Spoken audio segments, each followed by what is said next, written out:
there's not enough attention paid to it by guys.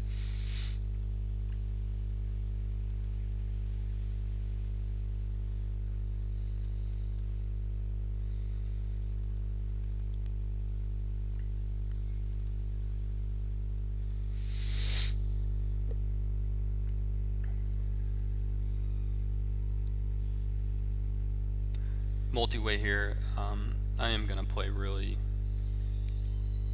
carefully.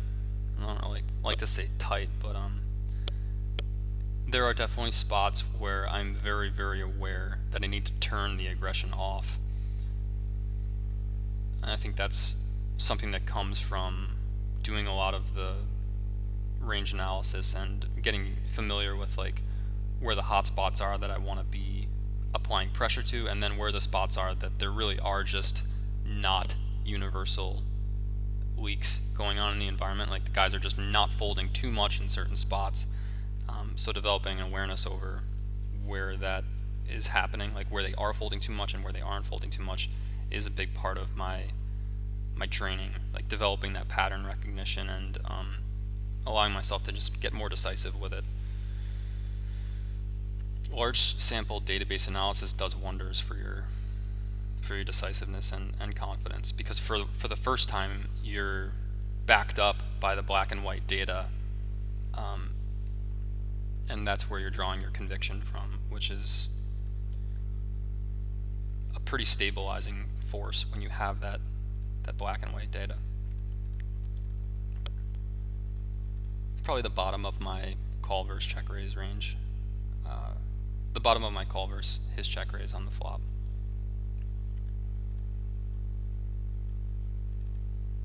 And simple check back. Kind of an interesting line by him. It's one of those spots where I don't really think that he should expect me to be reopening the betting much there, so I think he's probably better off in practice to just lead and hope that I hero something. Not like reopening an overpair on a 4-card straight.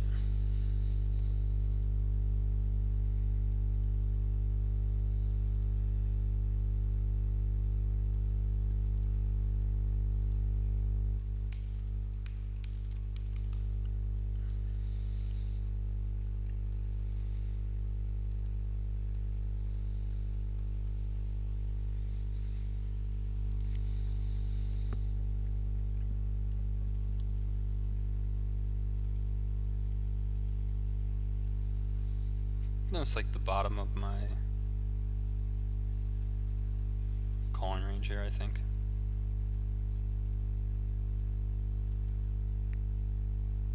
And I think I have to call again.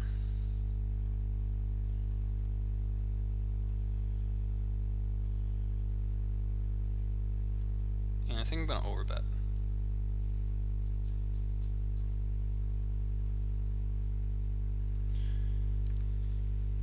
Here, call 1 looks good.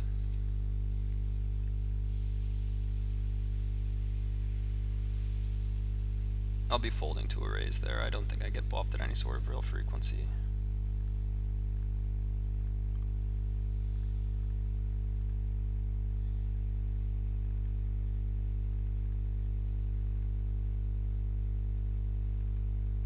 And I think I'm going to fold this hand now. Close though.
I think I could 4-bet this hand sometimes. Kind of depends what this player is doing, my reads on him. If he's the type of guy who's like a really, really passive call-y station, I think there's good merit to 4-betting this, to 4-betting like a more linear range. Really standard call here.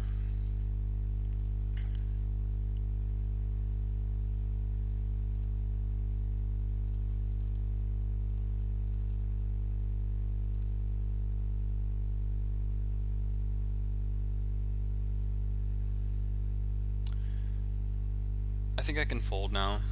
I think it's close, but when he's betting versus 2 players and he's 3-betting from small blind with an already highly linear range, I think that he's hard pressed to be highly imbalanced in that spot with too many bluffs. I think it might be another one of those spots where the way that I visualize it is it's either slightly good for me or very, very bad if he never was barreling turn at any sort of major frequency to begin with. And it being multi-way, I think we have to account for the fact that it's significantly more assumptive to think that he's going to be exploitatively barreling that ace, especially when his small blind range is highly Broadway linear to begin with. At least most guys are. I think I'm going to 3-bet this hand for fun. Deep.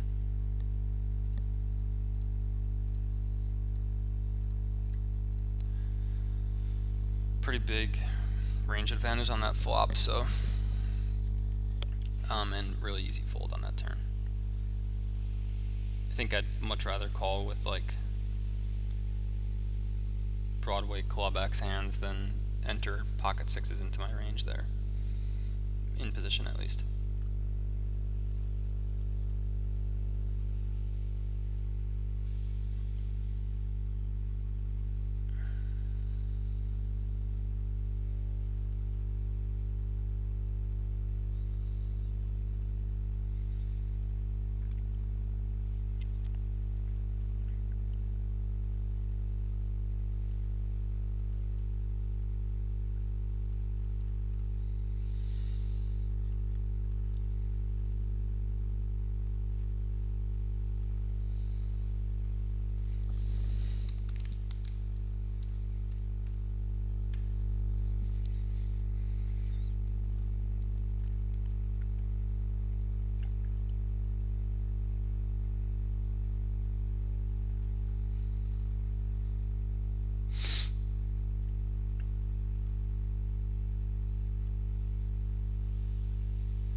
Probably the bottom of my defense versus 3x there.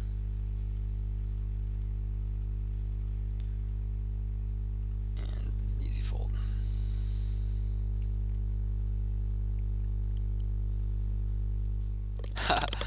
This says kind of intense webcam angle. I guess I could fix it for you. Playing conditions are not optimal, but that's never stopped us.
Not interested there. Multi-way pots, like I said, like you just have to be careful all around. Probably, well, it's definitely a board that I would have called if that was heads up or check raised. But the pre-flop raisers c-betting range is gonna be tighter in a multi-way pot. Like even if even if he actually doesn't know what he's doing, I don't have enough information to assume that he's not aware that his c-betting range should be tighter. And when you look at the black and white data, like, people definitely are tightening up with their c-bet range in multi-way pots. So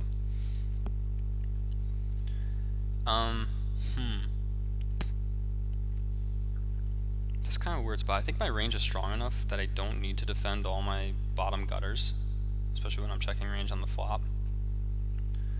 So I'm gonna get away from that one. Checking back or betting here is fine. I tend to be checking back more in these spots as of late.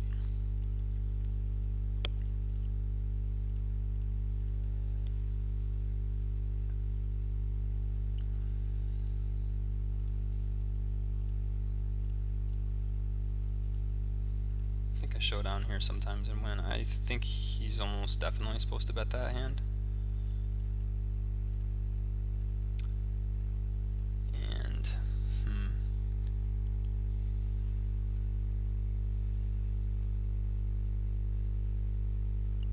I think this is a slightly better bet than check for the price that I'm laying. I think it's pretty hard there for him to call with a pocket pair without a spade, and he only has a pocket pair with a spade half the time. Half of his pocket pairs will contain a spade, and that assumes that he checked all of them on the river and never bet them for thin value, which I think is a decent assumption. Like, he probably would never reopen, probably would never stab pocket eights or something with a spade on that river. So yeah, I think in practice, like, betting there is a little bit better. Oh, I was playing the card match. I don't know what happened to it. Okay, I guess I just need to start it.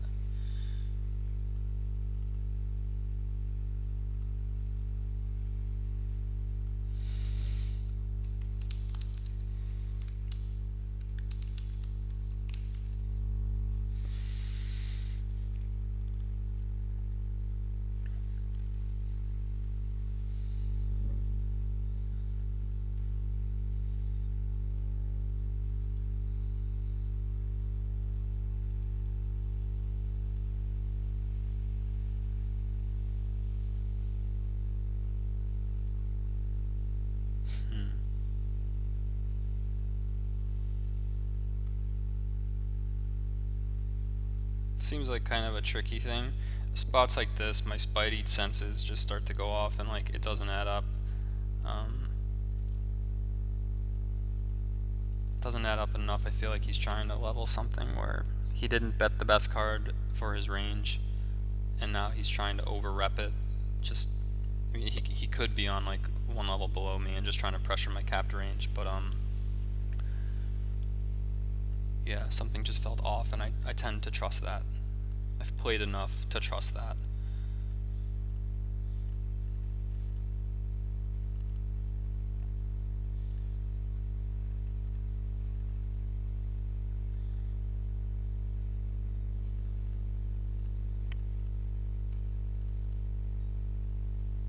Pretty bad card to keep bluff catching on. Pretty good price though. Again, I just don't really see how that adds up. I don't see how that's like the sizing that he uses with a bluff, unless he's a fish, but without any real reads. Like, he's playing full stacked, so I don't think I can really make that assumption. Raising is an option, but I think he's polarized to like a jack there, maybe at worst trips, and I don't know that I want to be testing a range like that. The way that the card match works, someone's asking in the chat, is that they give you a certain amount of random cards, and then they give you like 36 hands or something, and you have to be dealt half of them in your starting range, and then you qualify for like the spin or whatever the hell. I won like $1, but I guess that you can win up to 1,000.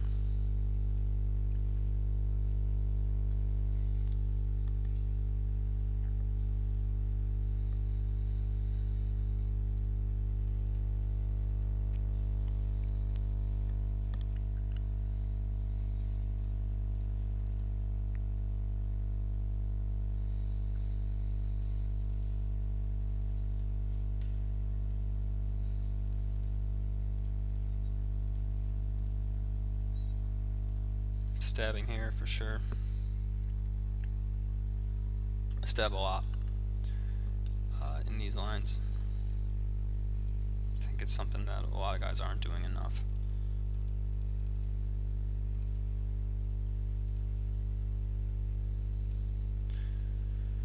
I think this can kind of be the bottom of my call 3-bet for this environment, readless.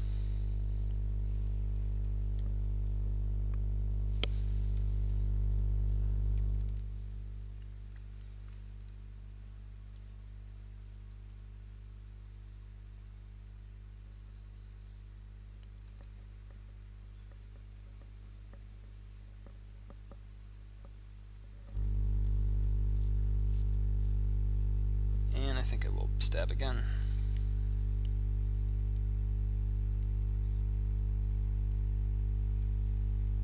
I'm not sure how I'm going to play this river. It's probably going to be a game time decision. That card I think I am going to check. Now I split with ace king and ace queen, so I have a lot of showdown here. And his range does not polarize naturally at all, so if he bets I have a really easy fold. When I say it doesn't polarize naturally, I just mean that, wow, I can't imagine what he's checking back there. It's got to be a huge mistake. Like, when I say it doesn't polarize naturally, I mean that I don't suspect he has many hands less than ace high in his range, and ace high is pretty frequently going to just check back in that spot. I don't think it's going to get bluffed. When he actually does have this, I think he for sure needs to be unloading it as a bluff. So, pretty big mistake, I think.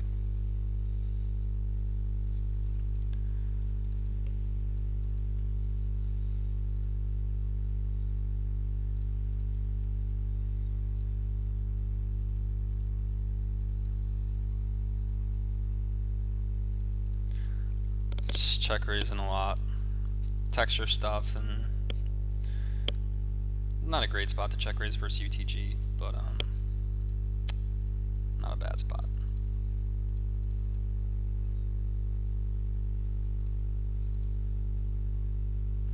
Might double check raise here on a rainbow.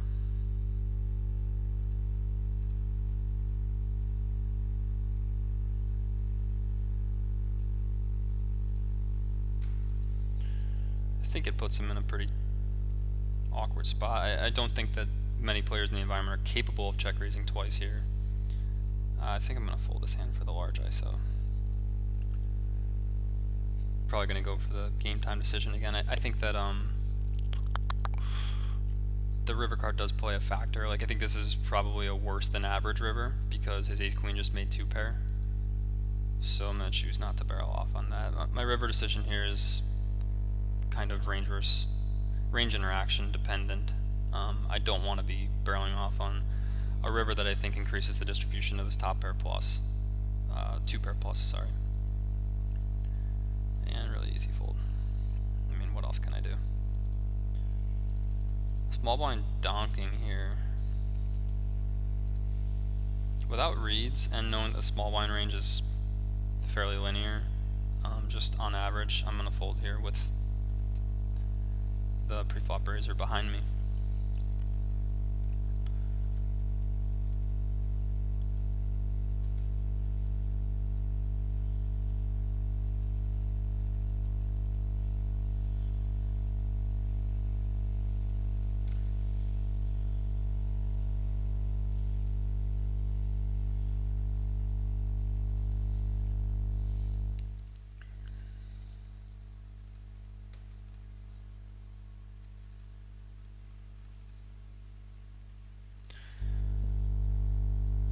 The new mental game pack, I was talking about the format of it recently.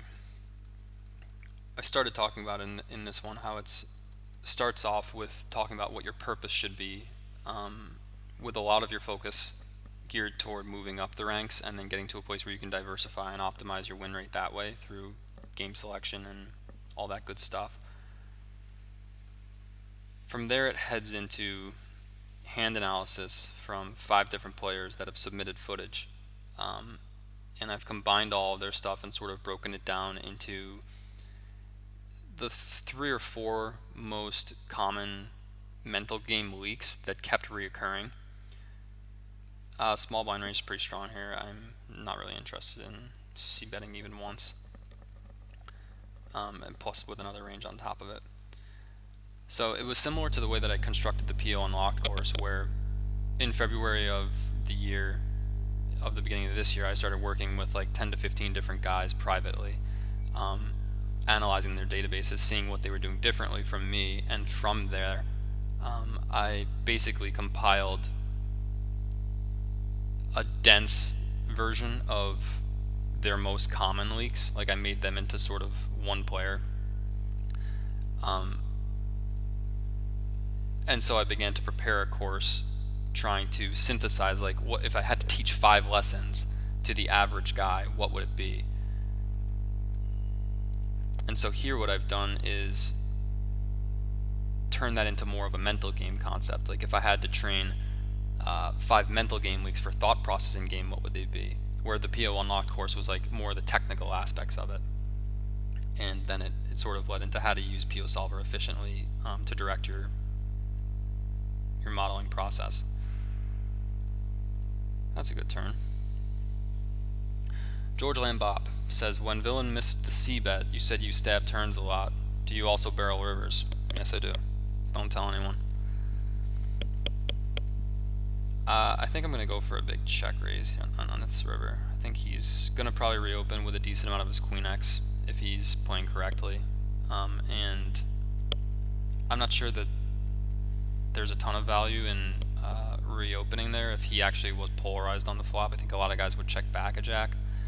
I don't think that it's unreasonable that he could have had a jack and I might have missed some value, but I think it's a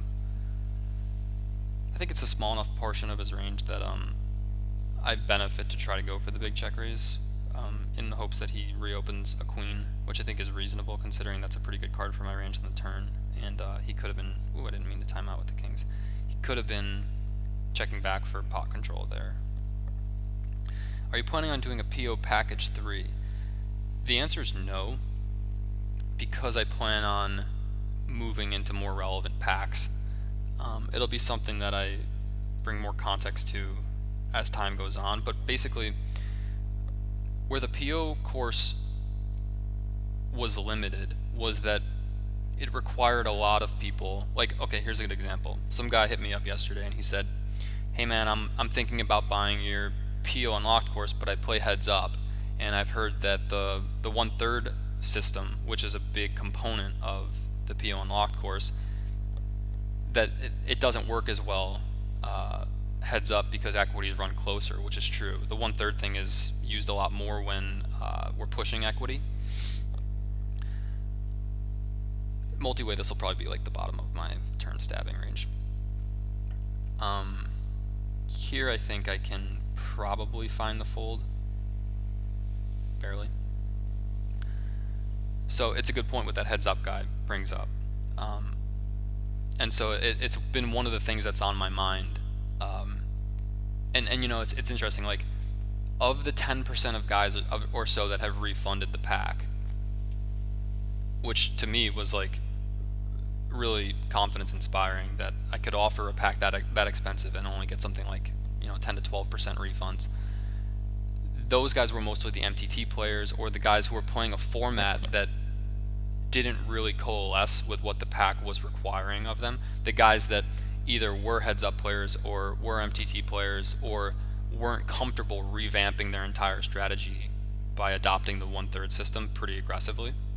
So the feedback was good because from there it allows me to make a course that's more versatile for the demographic, the entire poker demographic, I guess you could say.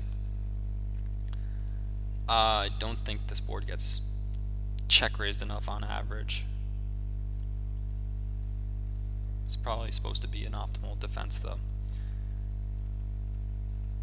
So my plan in the future is to make a new series of packs that builds kind of progressively still, but offers independent value still in each pack.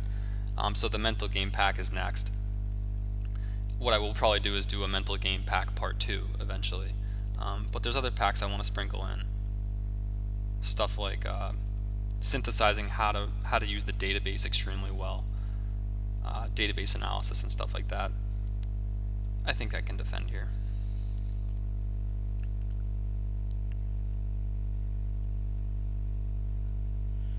And I'm just going to raise once here.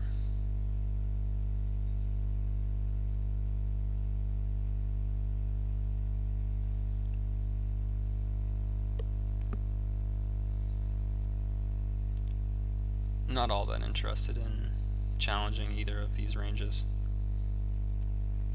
This one's kind of interesting.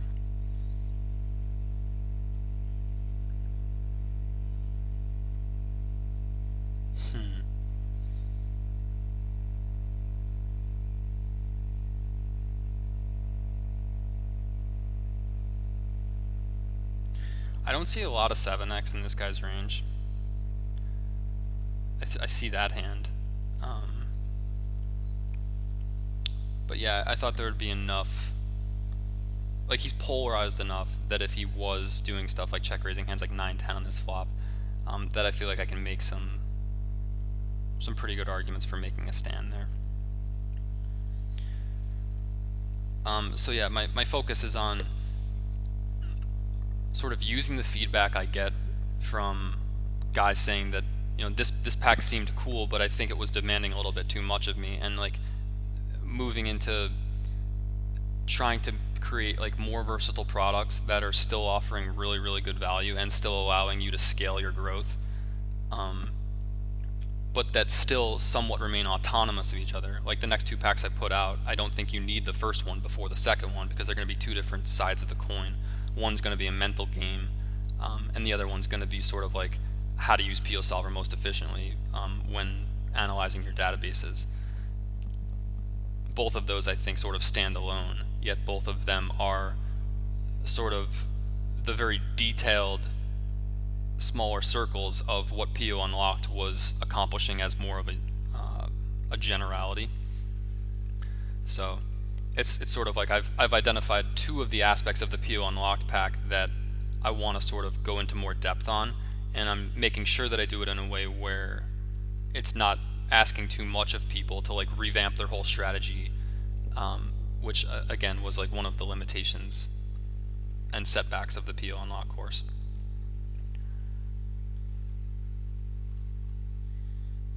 What is the mental game? Pick a Face asks, what's the mental game pack coming out and what will the price be? It's coming out at the end of October. I think October 30th is what I have planned right now. Price will be between $600 and $800 depending on how long it ends up being.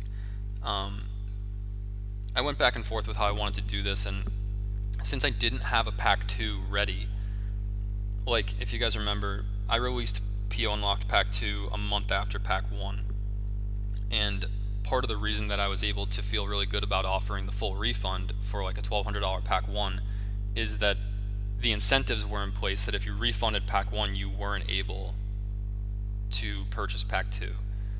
Your emails had to match. You had to have a pack 1 that was unrefunded. So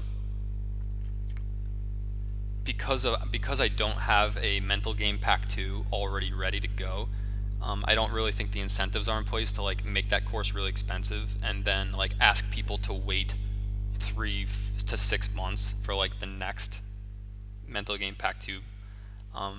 So instead of doing the refund thing, I've decided to just make it really affordable, so it's almost like just a snap call for the price. So it's going to be somewhere between like $600 and $800. Not sure what's going on here. I've almost lost action, but I don't expect that to be a card that gets over bluffed at first glance. I guess I should go back and look at the action. Pot seems small enough that I mean, yeah, at this point I can't value bet, so I don't really know why he's.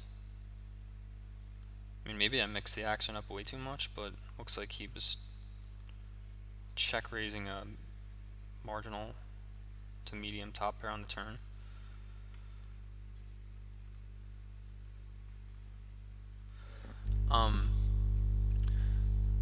So yeah, I decided like it's important to me that it's important to me to build a reputation with my packs that they're not only the best in the industry, but I would like to have a loyal customer base where like guys have picked up one or two of my products and they know that I deliver, and then from there, if I scale into more advanced products, I've offered you enough value already with the other packs that the price is almost trivial.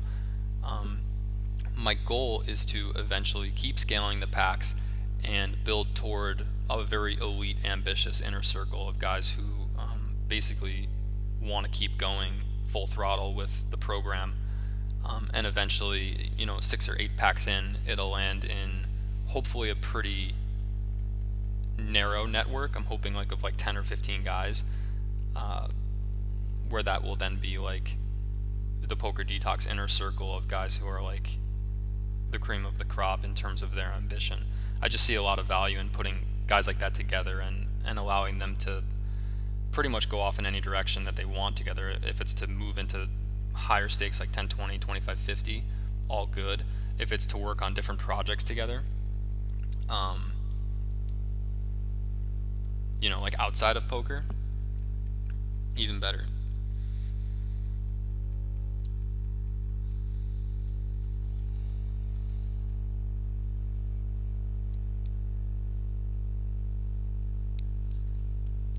I think I'm gonna bet here. Just once. I don't really see a lot of resistance coming in from ace queen ace king on this texture, and I don't think I'm gonna bet twice. I was kind of just hoping to get him to release the ace jack ace queen ace king once. I don't have enough confidence that those hands are still making up enough of his range to want to bet twice. I think he calls with a lot of pairs, if he does have a pair.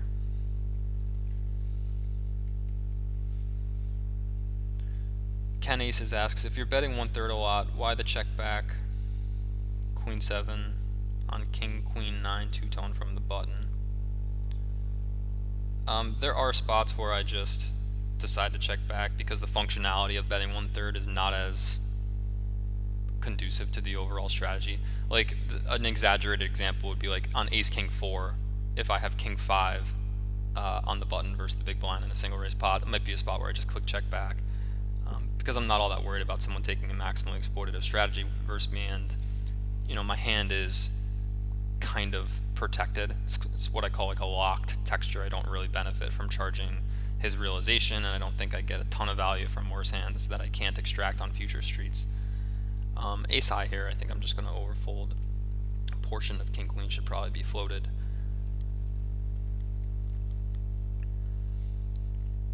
So yeah, that would be my answer, is that even though my blueprint strategy is to bet 1/3, there are times where I either just autopilot, make it interchangeable, or I spot some sort of functionality concept where I think it makes slightly more sense to, in a vacuum, just check that hand back. The point of the 1/3 strategy is to basically eliminate the check back option so that you don't have to worry about balancing two different ranges, where most guys' problem is that they end up too capped in the check back range. And that's why I do stab a lot from the other end, because guys are folding too much versus stab after they miss their c-bet. The idea behind the king jack heart heart on the ace 2 ace is just that I have a good deal of equity, and I think it's a really hard board for him to defend if he's leading there too aggressively. So I think it can go either way, either raise or call. Try to mix it up there.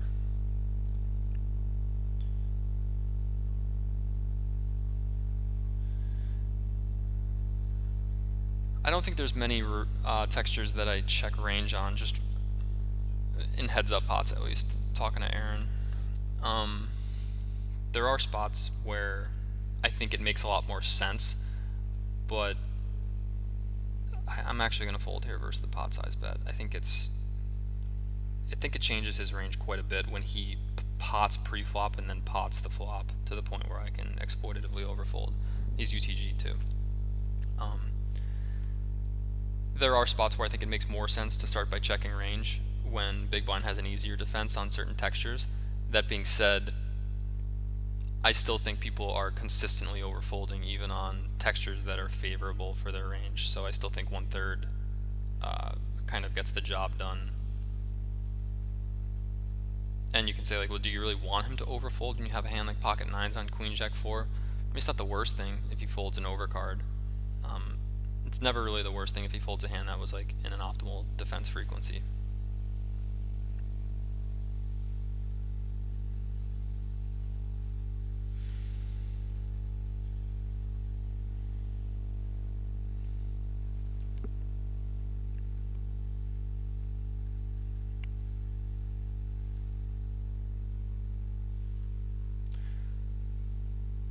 It's been exciting for me to see that guys are really responding to not only the blogs that I've been putting out, but like the direction that I'm heading, where I'm trying to encourage people to start mapping their strategies more intelligently. Like, I get 2 emails a day now that are like really value offering emails, guys that are working on stuff, guys that are working on certain things that they like want my opinion on, like, is this relevant territory? It's just really fun to see the community sort of responding to a new direction in terms of relevant training. Whereas like before, I can't say that I would get PMs like, hey, can I get into your free Dropbox? Like thinking back toward like February when I just started to break out on Run It Once by really making a big push. And now it's more like I have somewhat of a presence, but guys are almost looking to network with me more and just like work on stuff that I think is actually like really productive. So the benefit for me is that like, and I mentioned this in a blog post, that I have such a valuable network coming from like just students who are constantly offering really intelligent information that I'm assimilating and integrating and building on. So I know I've said it before, and I'll probably beat a dead horse with it over the course of this month, but like I really think that your network is one of your most valuable assets of your professional career. I'm definitely gonna 3-barrel here. I think I'm gonna slightly overbet. I have like the worst hand in my range, and it's a favorable run out for me. It's almost that simple.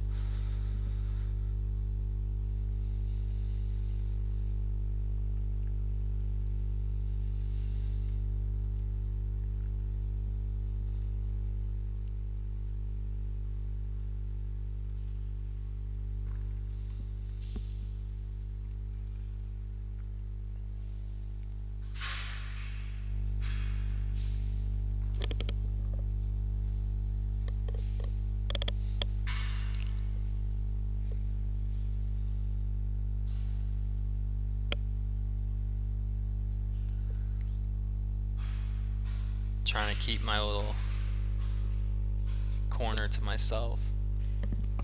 This place is kind of cool. It's like a hostel for business people to just come in and like have a public place to work. I guess a lot of people like to be around other people.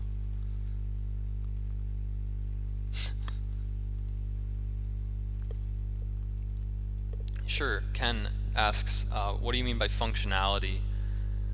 Functionality in terms of, does the bet accomplish as much as it should accomplish from the sense of being polarized enough? Gonna check back here. Probably close. Maybe not. So that example of like ace king deuce, the king 5 doesn't really get a lot of worse hands to call on the flop, and it doesn't really need to charge for realization. So like it's not a bet for protection, and it's not really a clean value bet, which sort of begins to indicate that it's not really functional as a bet because it's not polarized enough. You see the same stuff when like you have ace king a lot of times, and like you're considering betting ace king to get fold equity, but you're not really ever folding any. You're not really getting value from worse, and you're never folding better. So it kind of falls in the in-between spot where like checking seems to make sense intuitively. So when that's the case, I tend to say that it doesn't really function well as a bet. I gotta check the line here because I lost it.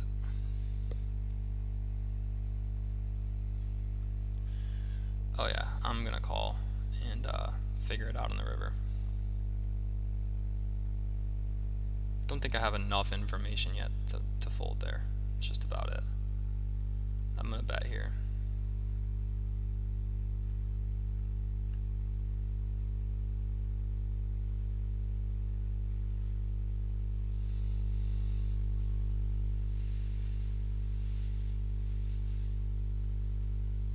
problem, Ken. Thanks for coming out. Thanks for caring about your game. I love when guys care.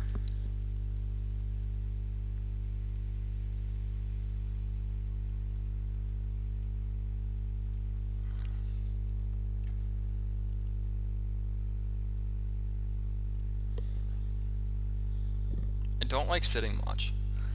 I had this whole little standing desk mapped out at my place back in Prague, outside of the city, and it all went to shit when the internet didn't hold up.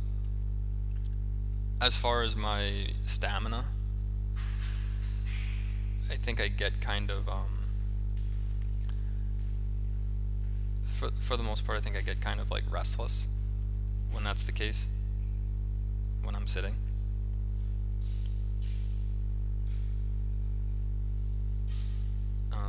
And my posture kind of goes to shit, although it's something that I've put a good deal of attention on over the course of the year.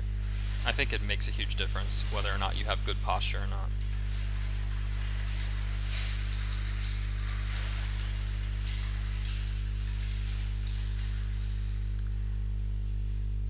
Call 4-bet in this spot is very, very standard at this depth.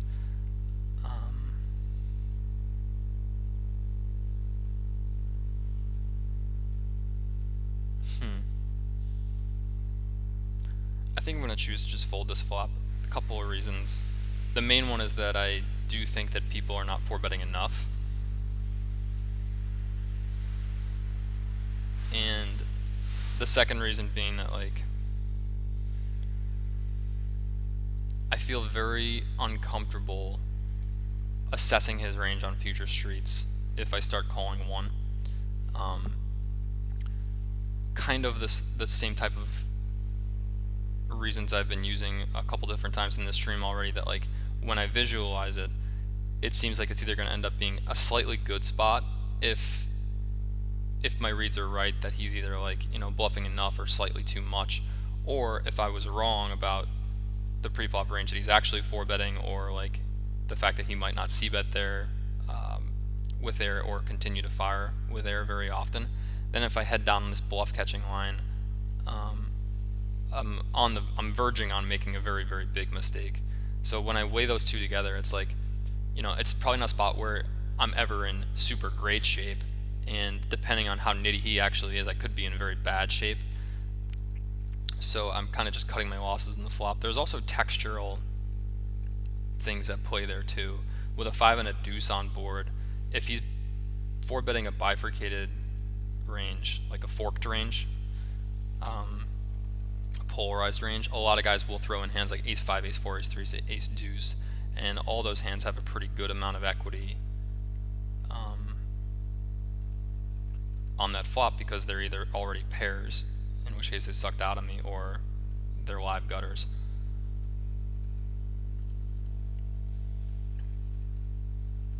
So when I try to think about, you know, like what type of range would I have to assign him pre-flop in order for me to be in pretty good shape here, it would have to be a range that's 4-betting enough and also 4-betting linear. And by linear I mean, like, you know, he's 4-betting bluffs like queen 9, stuff like that, like queen 6 suited. Queen 6 suited would be like more on the polarized end, but you get what I mean. I think it's very common for the environments to favor 4-betting that polar range of like ace-5, ace-4, ace-3, ace-deuce. So when it's close, I tend to look for stuff like pattern recognition like that, and then I try to visualize different confidence intervals for how his different possible ranges combine into an average range, and then I sort of gauge how good I feel about being up against that average range. It's a more advanced way of ranging someone than just trying to put them on a range, and I see that as a pretty common mistake. It showed up in the mental game pack a bunch, and it's a whole chapter basically on how to start thinking in terms of confidence intervals, so you're balancing the aspects of ranging someone, as opposed to just trying to like rigidly put them on a range where you tend to collapse into a lot of assumption, because you're basically projecting your own bias onto the opponent very often. By assigning him multiple different ranges, you kind of protect yourself against that. I'm not sure if I'm only going to be playing 200. Someone just asked in the chat. It depends how frequently 500 Zoom runs. I wanted to put in a good sample at 200 because I think it could help a lot of guys. The pool is just bigger. And I plan to stream like for some time, so I saw no rush in like putting in a decent sample at 200 and then eventually moving up to 500 Zoom. Someone had warned me that it's easier to get like Twitch sniped at 500 Zoom if you're playing with the same guys regularly, and then if I'm talking about their strategies. I wanted to kind of avoid playing with a pretty small pool, but I don't really care all that much. Part of what I'm trying to get better at is getting more well versed with the recounters in the meta of playing a strategy this exploitative to begin with. I think you have to be able to develop a keen awareness over how you're perceived in order to make it sustainable. What's this guy doing? Seems to be raising. I mean, a lot of guys will raise for protection in this spot. Very rarely do I see a raise followed by a bet being balanced with enough bluffs, especially from a reg. So I'm going to choose to fold exploitatively wide here. I'm streaming from a place that's called like a co-work hub. I mentioned before, it's kind of like a hostile environment for business people. Just a place where people can go and get solid internet.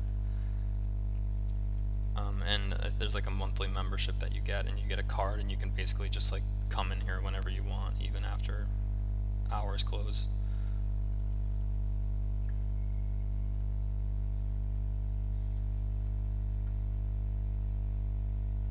I have to check this line again. Hold on.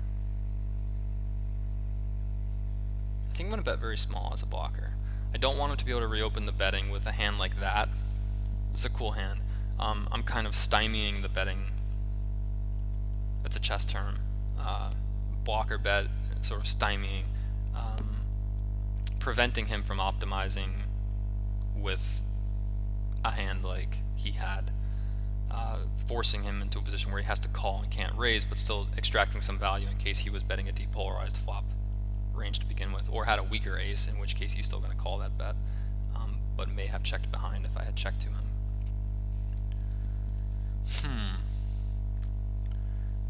I think 2/3 and fold.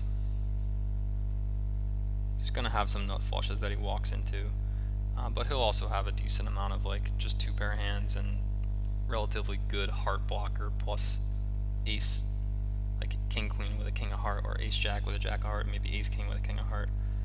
I think I get more than enough value, and I don't think he ever jams worse, and I don't think he has any sort of significant bluffing frequency in this spot, so I probably won't be defending versus a raise.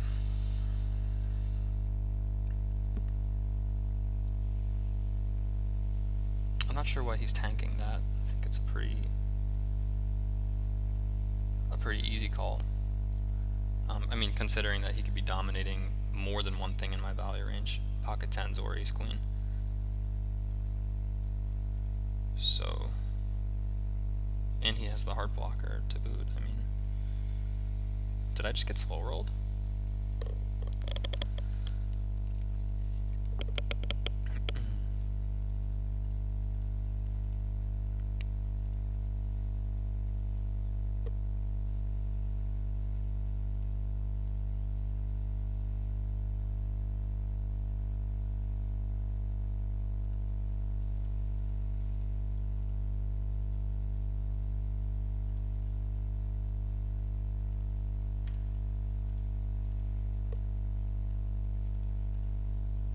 Here.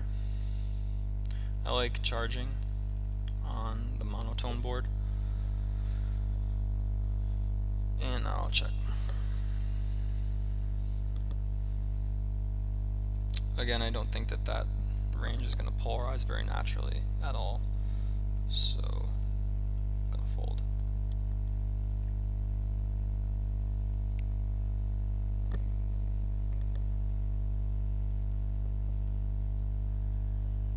Basically, I just don't think that he has enough unpaired non-hearts in his range to be bluffing anywhere near enough, and I don't see that it makes much sense for him to be turning an overpair in the bluff, an overpair into a bluff without having really good reads on me. In which case, if I see something like that, it's not going to be sustainable for him anyway, so I'm not really worried about. I guess that's part of my thing, is that like I'm well aware that playing an exploitative strategy makes me highly exploitable, but I also pay enough attention to know who the guys are that could potentially be exploiting me. I mean, it's not that hard to see who's giving you the biggest problems, and then from there you can sort of reconstruct your strategy to maybe protect certain lines a little bit more so that you have a better chance of showing up with a stronger hand in the spot where they're not expecting, and then at some point you expose that they actually are fucking with you, and then you can go about revamping your strategy, even if it comes back down to like just getting tighter pre-flop. So yeah, I mean, there are going to be guys who are observant enough to counter my generic exploitative blueprint versus the environment, but that might be maybe 10% of guys in the field or less. My strategy is not meant to be crushing those guys. It's meant to win at a really nice clip versus the bottom 80% of the pool. So what ends up happening versus the better regs at the limit is that we probably end up playing maximally exploitative wars back and forth with each other, where it ends up being about who's willing to give who more credit for being able to adjust faster. A lot of times the guys who lose those battles are the guys who give the other guy less credit. I don't know how many guys know that like I'm actually not a fish when they see my stats and shit, but like I remember on Bovada, it's very common that like at 1020 when we're sitting anonymous tables, the whole fucking table has me labeled as a fish. And I know it just because of the hands I've been showing down, and because they're actually intelligent to conclude that I'm a fish, because there's a lot of fish out there that are playing in the same type of way that I am. I'm going to bet here and call here. So from the information I'm showing them, they have to conclude that I'm a fish. They're not doing anything wrong by doing that. But by the time they put that note on me, like I'm already adjusted to how I'm perceived, and that's how I did maximally exploit those environments like a shitload.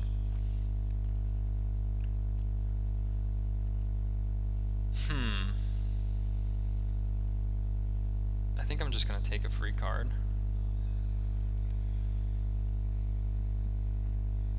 Stack depths were a little awkward. At this point I can't really see how I can have enough fold equity to get through both ranges. I mean, they're both going to have to show down something like that in order for it to work. And I just don't get why. Oh, okay, that guy had a nut flush. So yeah, it's like the perfect storm of misdraws. But I think if either of those guys has a pair, my range really doesn't polarize all that believably, and I think I'm probably going to get picked off at a high enough frequency that I can't really justify betting there, even though that is like a very standard theory bet.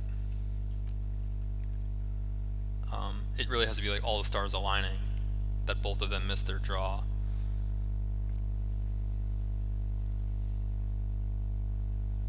Hi Johnny C. He says, I've just arrived. How long have you been streaming? I don't know, maybe like an hour?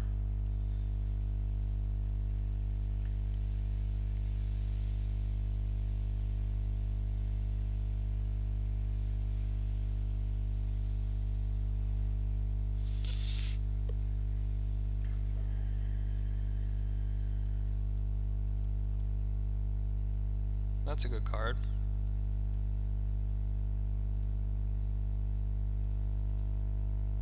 I think I'm definitely value betting here. I mean, yeah, he's gonna have an overpair sometimes, but this guy's gonna have a middling pair a lot of the time.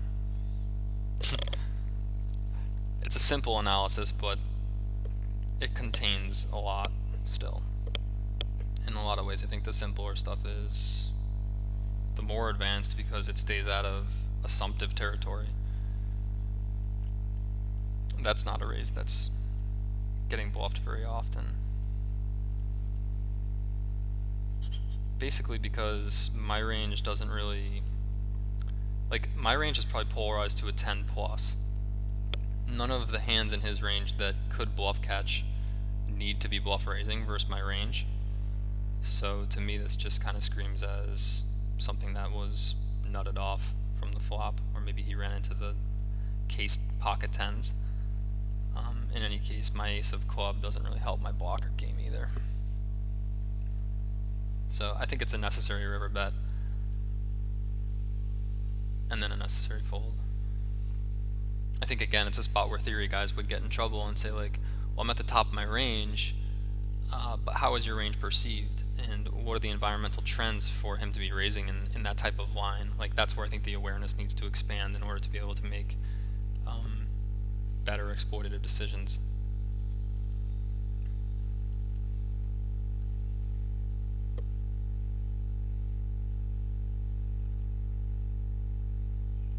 I'm gonna fold here and fold here.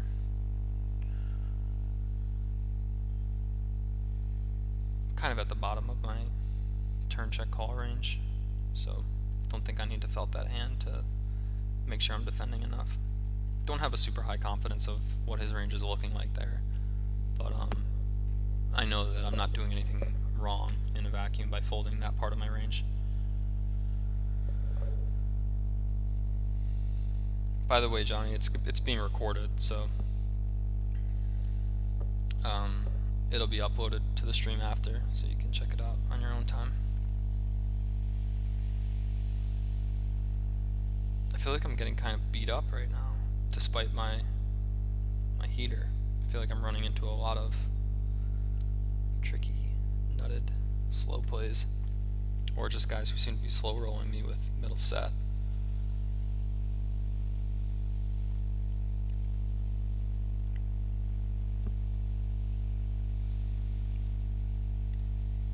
It'll be interesting to see what my red line looks like at the end of this month playing 200 Zoom. I think I can bet naked here. Barely. Oh, that's a really good river.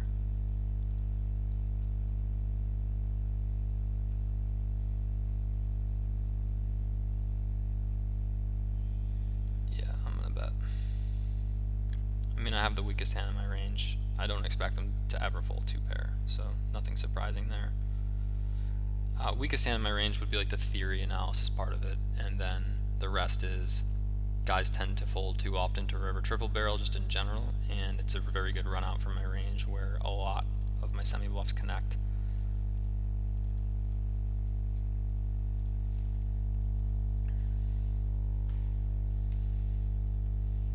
And yeah, I'm barreling the pretty much the nut worst hand in my range on the turn, but it's rooted in database analysis that suggests that guys are just not calling enough on the vast majority of turn cards, especially that one, I think.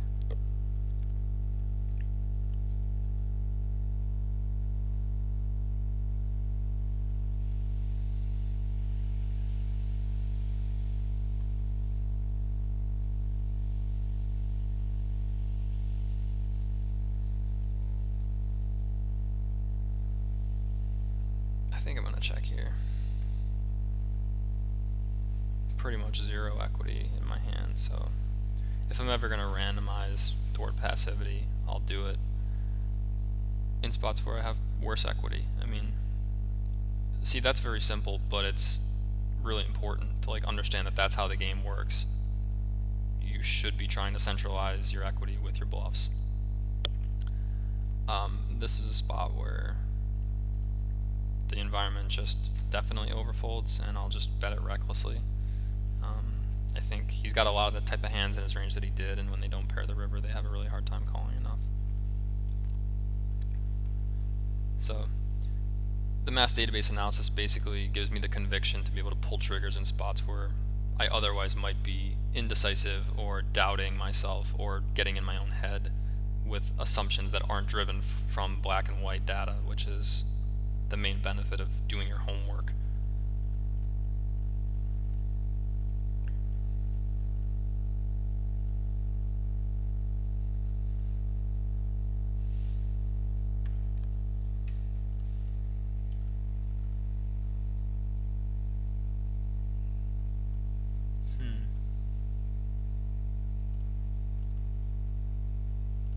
I think I can call here, barely.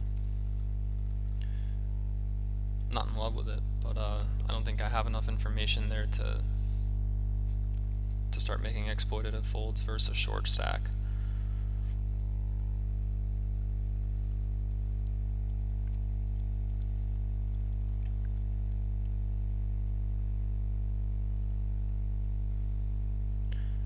I think this is a spot where I'll give up. I don't really like how it feels in terms of what I think his range looks like after he calls that turn. I think he's got a decent amount of pairs, and I don't think he's ready to fold them on a board where my gutters are like so missed. Like I could have had so many things that missed all over the place after that 10 turns, and then the river's a complete blank. Here's a spot where I'll still bet versus small blind range on a texture like this with backdoors like that. 3-bet here looks cool. Deeper.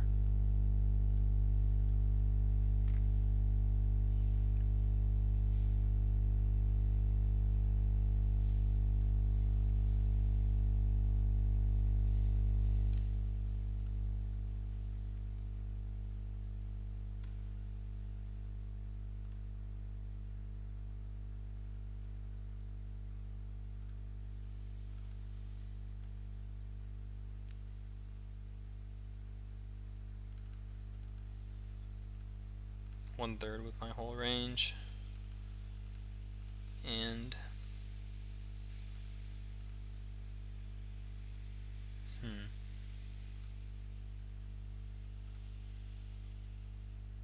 I'm gonna bet here.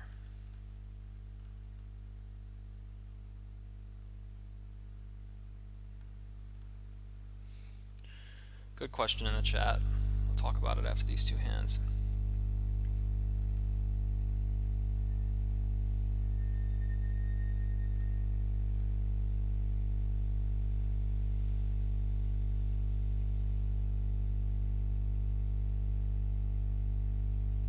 That's not a good turn, and I think I'm gonna give up.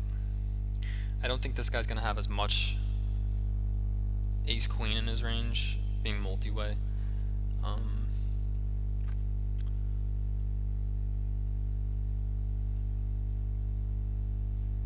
So I'm not really all that interested in like trying to double barrel him off of like, you know, ace king, ace queen type stuff. And the reason I think the 8 is bad is that it significantly improves his nutted distribution if he's playing a hand like pocket eights.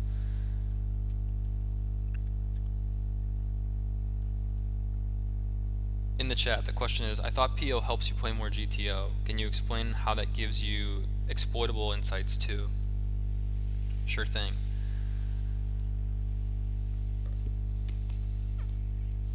Call here is standard.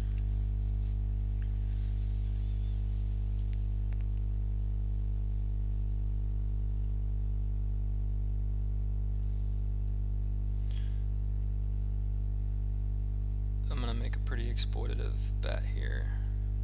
Well, I think I'm just gonna go half pot. Again, it's that same type of thing. I'm trying to make him make a theory-esque type call with like pocket aces or ace king or queen 10 suited. Okay, so to answer this question, part of the trap of theory and extensive PO solver work is that you end up going down a lot of overly complex routines and investigations that don't actually give you any sort of sustainable, accurate implementation. A lot of like if you watch my older Run It Once videos, there was like stages where I was getting so spun out with PO that like I was using things like random number generators to randomized my mixed strategy actions, acting like I really even knew in the first place what percentages hands were supposed to be randomized at. There's no way that I had studied enough grids to be,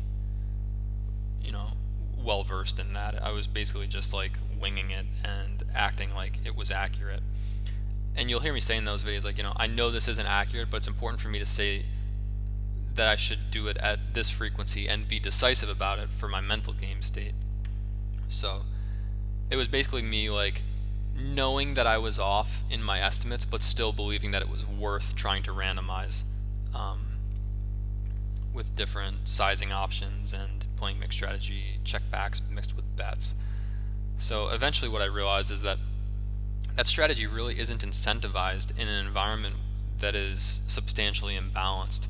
And I didn't really come to that conclusion until I got on Bovada toward the end of the summer 2015. That was the first time where I was able to see hole cards face up. Here's a spot where I'll check back like the worst hand in my range. And here's a spot where I'm not interested in barreling river. Basically, I think he's got a decent amount of ace-x there that I don't want to test. So the gift of being on Bovada was that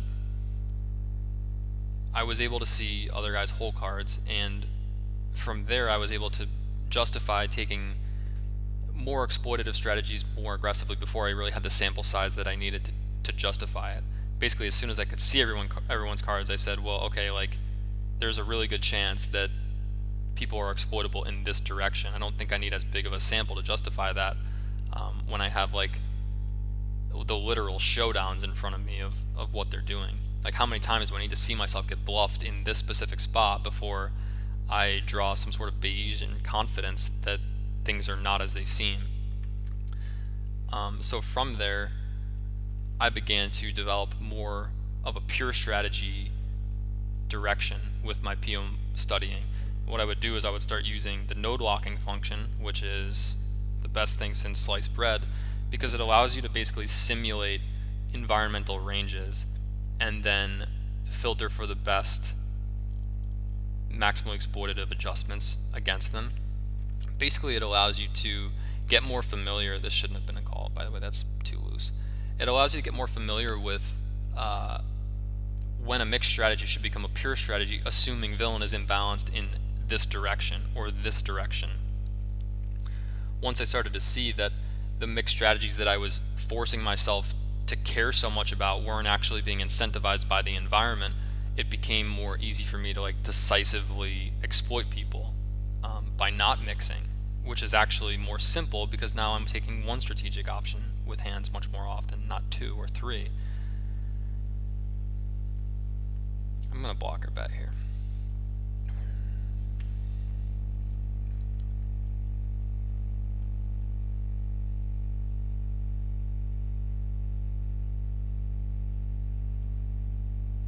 Not a range that polarizes naturally, for one.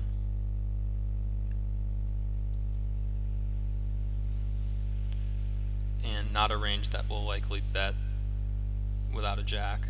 So really think he should probably be trying to bet for value there. I don't have a ton of bluffs in my range, I don't think.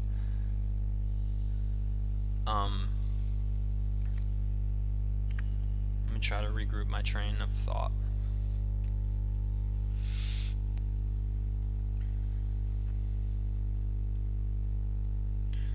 So yeah, Bovada was easier because I could see everybody's hole cards. Then when I started to try to make it more applicable to guys who were in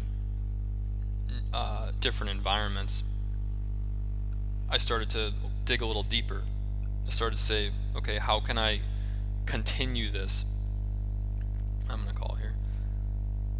How can I continue to go down this in a way that remains non-assumptive? And that's where I really started to get heavily involved with mass database analysis. Basically by running the PO subset reports with specific starting ranges, simulating basically the ranges we thought people were playing in certain lines, starting with preflop, but basically in any line. We became able to map deviations in terms of what Pio was suggesting the frequency should be in a certain spot compared to what the environmental alias was. And that was very awesome, because now we actually have like charts showing us where the real hotspots are in the environment, that are incentivizing us to I'm making a really small bet here just to try to like really confuse him and make him make one of those silly GTO type calls and lining up for a better river. I'm not really sure what type of hands in his range fold for that sizing. I think he probably needs to be toward the bottom of his range, unless he's exploiting me, which is possible. I don't really want to give a free card there when I think that he could have a decent amount of flush draw, and when I think that overpairs are still going to call pretty liberally, like kings through 10th, they're going to call pretty liberally. If I had less than a pot size bet left behind, I think I probably would have opted to maybe check back instead of play that line. But yeah, I'm okay with it. So by mapping the environment's imbalances and comparing them to, for the first time, having the Pio suggested frequencies for the textures or lines that we were analyzing, we were able to really start to create some powerful pure strategy maximal exploit blueprints for a specific environment. And that's what I do now with students pretty much, is like, especially with this unlimited course, I teach them how to map the entire environment in the spots that I know are universally very, very prone to imbalances. And I think it's probably the most relevant training out there right now. And it's kind of just blossomed from that initial exploration of like, okay, well, what if there was more that we could use? What if it was simpler? What if it was actually, what if there was more depth? What if there was more detail? What if we were thinking about it the wrong way the entire time? What if game theory optimal wasn't actually incentivized and we all just got way too spun out, you know, considering that it was this holy grail? So yeah, it's been a hell of a ride, like in the last year, just taking that and running with it. And then I had no intentions of making a course like Pio Unlocked, but like working with 12 new students in February of this year and like seeing how much they benefited from me synthesizing those environmental discoveries that I had been making, everything just sort of started to like, everything sort of just started to come together, and it became very clear that like this is what the community not only needs, but like this is it. Like this is the balance to the paradox that has left everybody really confused for the last 2 years, since the solvers have dropped. And then the results were there, and like the students were just like crushing. And so that gave me more conviction that I really had something special to offer. And then from there I was like, well, what the fuck am I waiting for? Like, it's time to like make this a bigger thing and make a bigger platform for it. So I did.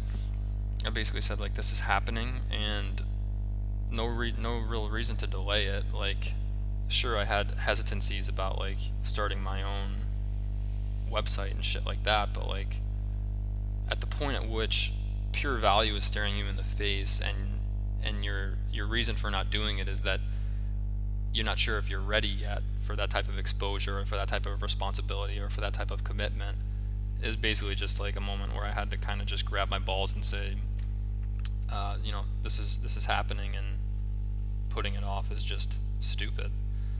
So I jumped in, and I've been really excited to be inspired on the daily to like produce more content, and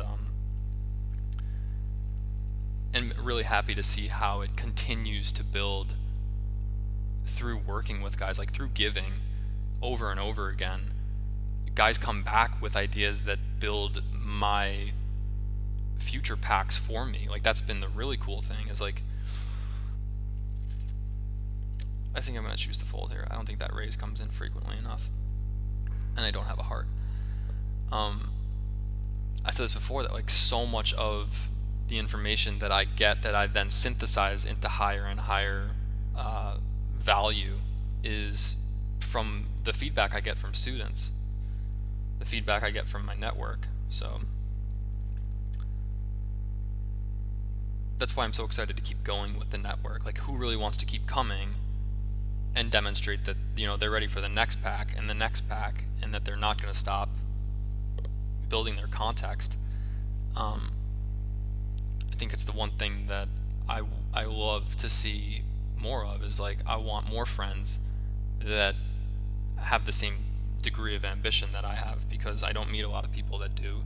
And I think it's one of the only things that got me through the futile struggle of like not knowing how to use PO for 2 years. Like, I really feel like I needed to figure it out before I left the game, and like, having figured it out, I feel like I have a new inspiration to stay here. So yeah, I feel good about like where everything's at right now, and it feels nice to be very busy, but to be inspired on the daily in a way that I definitely can't say I have been for most of my 20s. Question in the chat. Hey mate, I saw you c-betting half and 2/3 in the 3-bet with 10-10 and 4-bet with queen-queen. Are you exploitatively betting higher with nutted hands in 3 and 4-bet pots?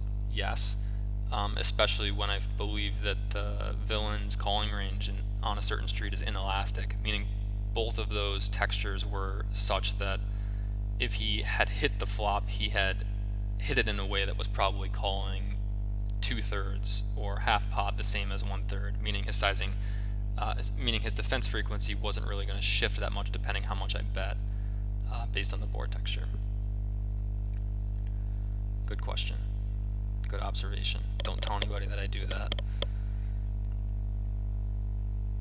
Again, it's not something that you can like continue to do versus a player that's more aware. Wow, that's a really bad turn call.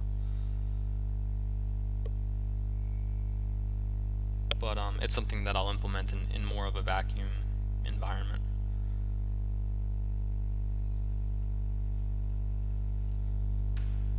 And by vacuum environment, I basically just mean that I don't have enough history with anybody that they can make that distinction and fold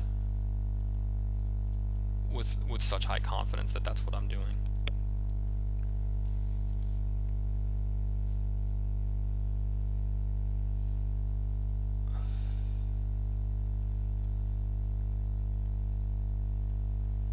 I wonder how we're doing in this session.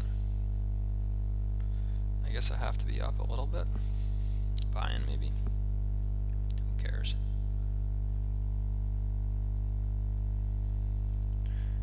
Three betting range on the button, coming in around 15% versus cutoff, and I'm mixing a lot of the same hands that I'm 3-betting. Pretty much 50-50.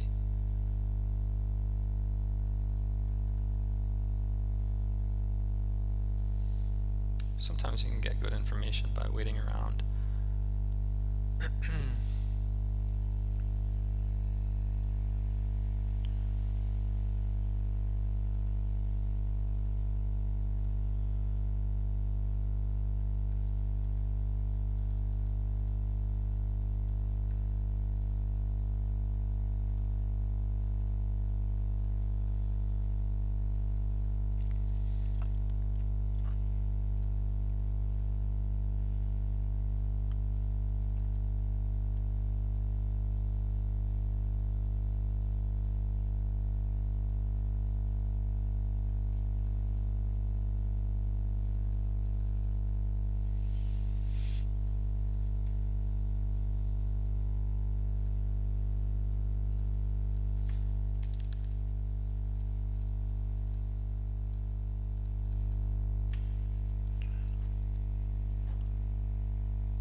Not a flop where I'm really crazy about c-betting. I think it connects pretty well with him, and I don't really have a lot going on in terms of good equity.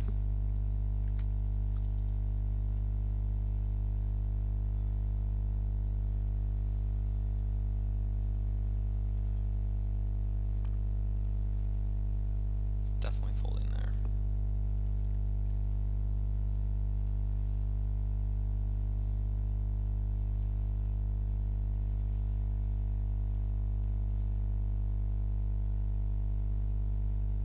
I think I can call here, being a little bit deeper.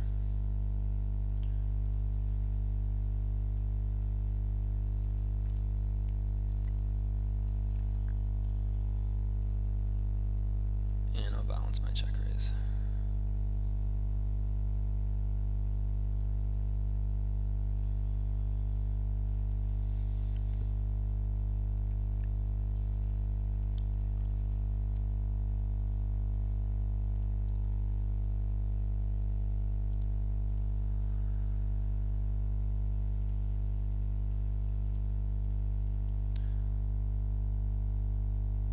Important card, important thing to note, the ace is not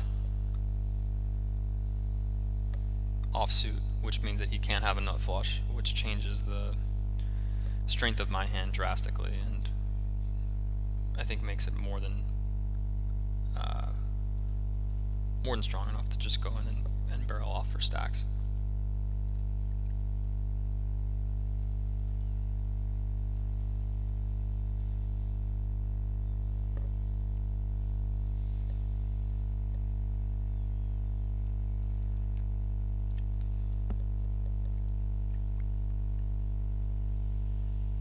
Thanks, Butch.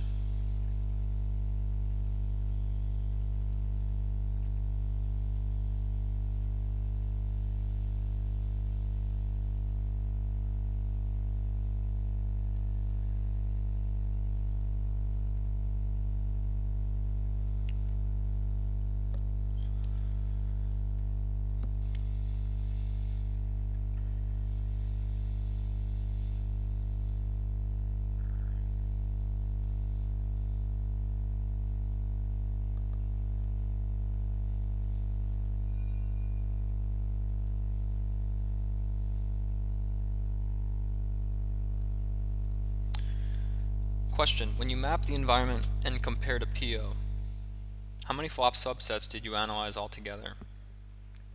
The PO guys have released a couple of different subsets over the course of the year. I haven't seen major deviations in the frequencies that we get using the pre-flop ranges that we use. I haven't seen major deviations depending on what subset we use, and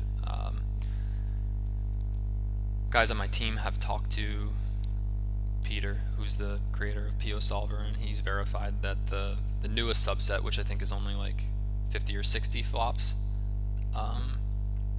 is highly accurate for that type of research. Basically running scripts for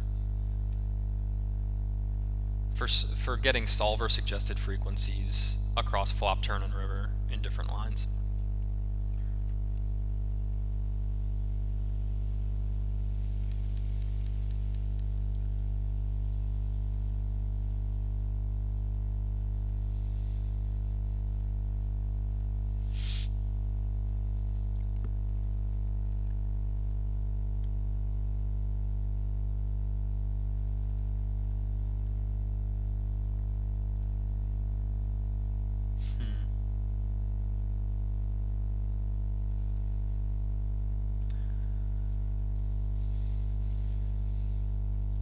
I'm going to make an exploited fold, getting that special feeling, that feeling that something's just off, that feeling that if I made this call it would be out of a theory-oriented mindset when every bone in my body is telling me that he can't balance enough bluffs in that spot,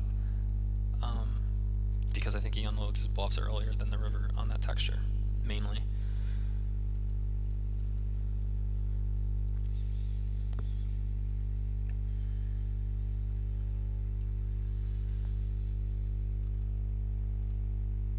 And I think he could be value betting a better king like really easily there.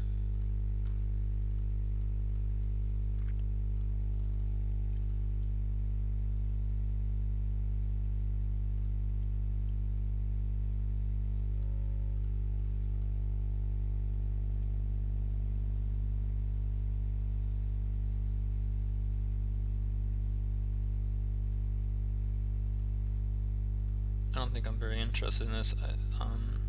The Jack of Clubs is very not good for my blocker quality if I'm just like picking something to randomize off of. I also think one of those guys has an ace at like a pretty high frequency once they both call. So Yeah, again, it's just like multi-wave for the loss. Not really a spot where I'm interested in continuing to pile when I get resistance multi-way.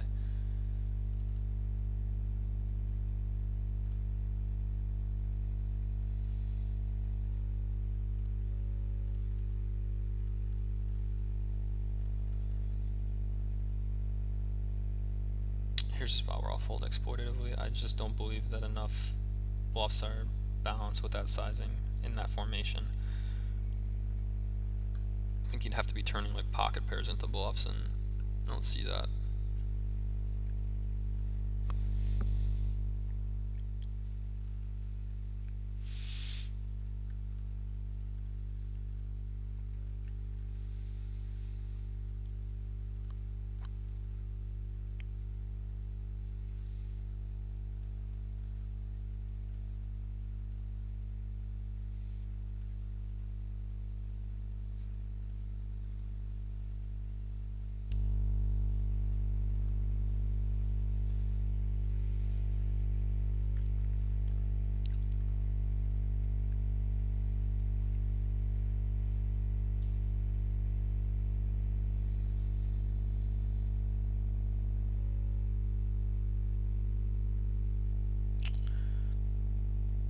To the last question in the chat by Anon Tempt, talking about mapping the environment, how do you explore what ranges are there? How do you estimate ranges? Well, you start with pre-flop ranges, or you start with your best attempt at a flop range if you know kind of what the environment's already doing. But for the most part, yeah, you're going to start with pre-flop, and then it's not as important. It's not as important like what their exact range is. It's important to clarify where the deviation or the imbalance is. For instance, there's spots where you might find that somebody overfolds too much in a certain spot, and the mind wants to know, well, like, what does their range look like there that makes them overfold? Where really, like, the more relevant, you know what? Time for a little free audio.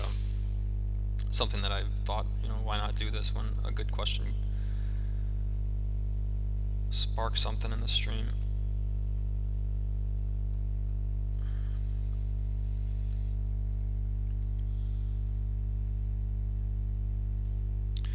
There was a question in the Twitch chat today talking about asking about how we go about identifying what type of ranges or range compositions are being used. And I think that it's a question of relevance. Like, what's more important is that we understand where the deviation is occurring.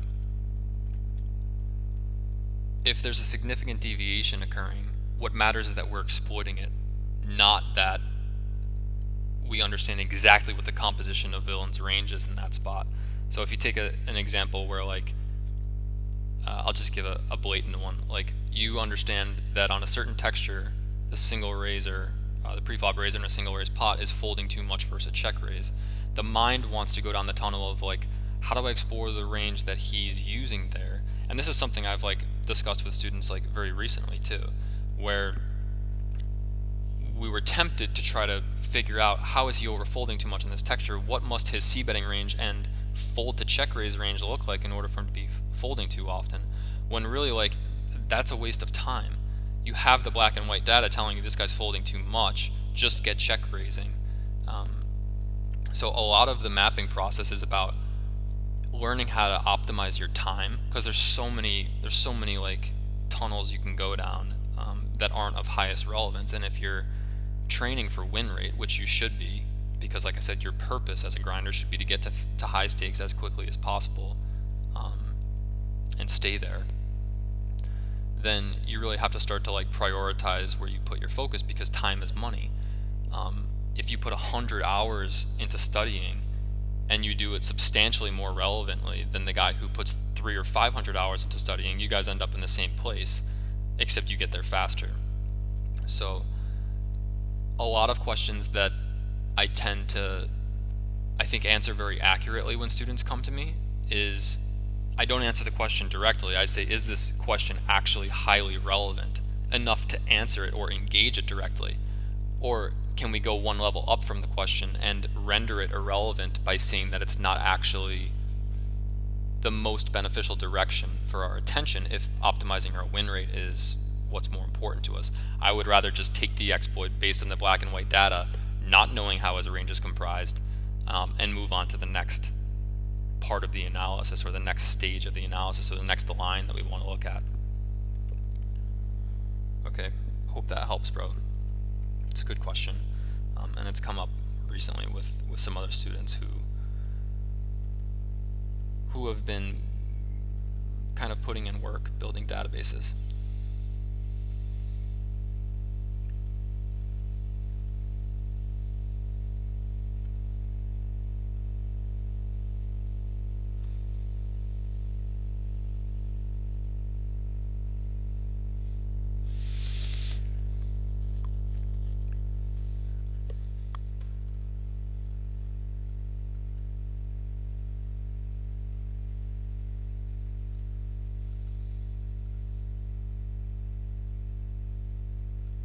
This is a spot I'm not really all that interested in bluffing.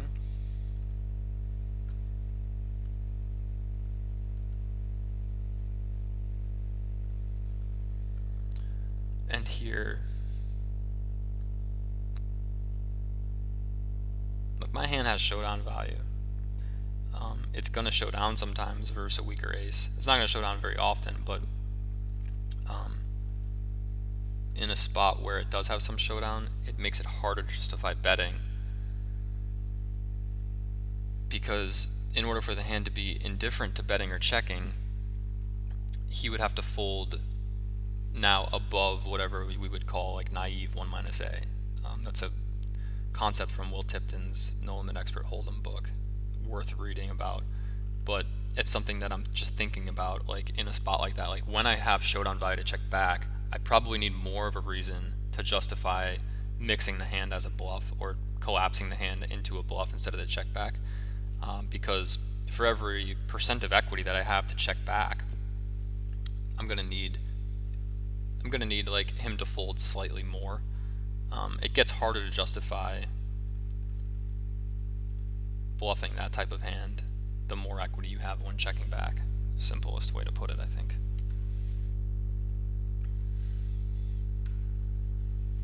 And I also didn't think that like he was ever going to fold a hand like jacks or queens or any like 10x, so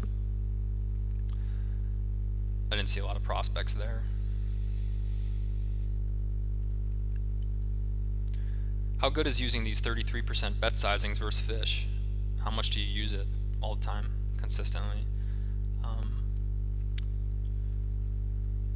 Yeah, I mean the fish can be more stationy, but they're also playing wider pre-flop ranges that have a harder time connecting on flop. So like, if you look at how frequently the environments defend versus the 1/3 overall, especially in the small stakes environment, like they're significantly leaking. They're significantly folding too much.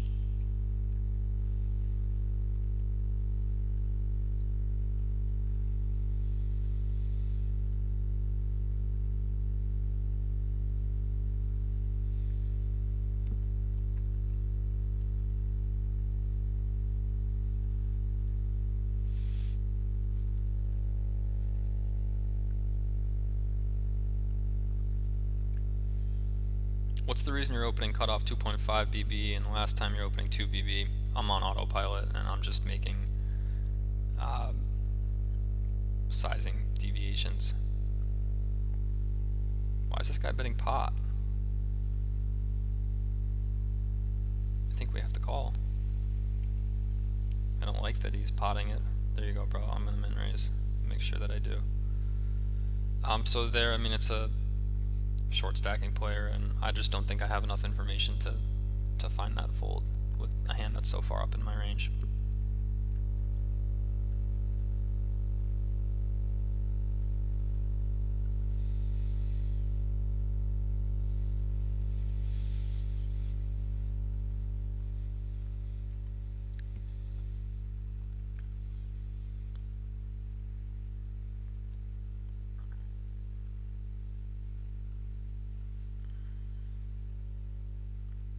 type of spot where, like, even though I expect him to fold too much, we're still ahead enough of his range with our hand that he can be folding too often and also still give us a good amount of value.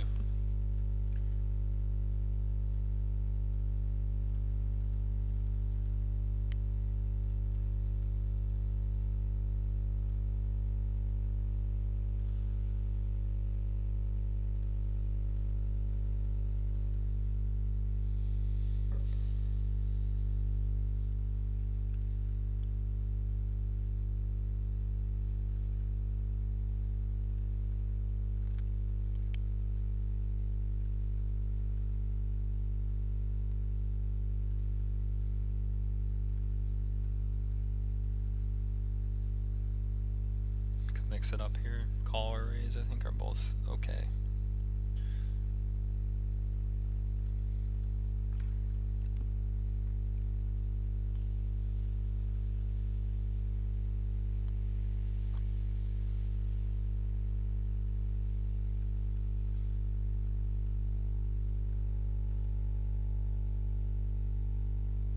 I've been thinking if I can figure out how to do it when I get to a better internet connection, like if I get internet back up at my house and I don't have to fucking run around to internet cafes,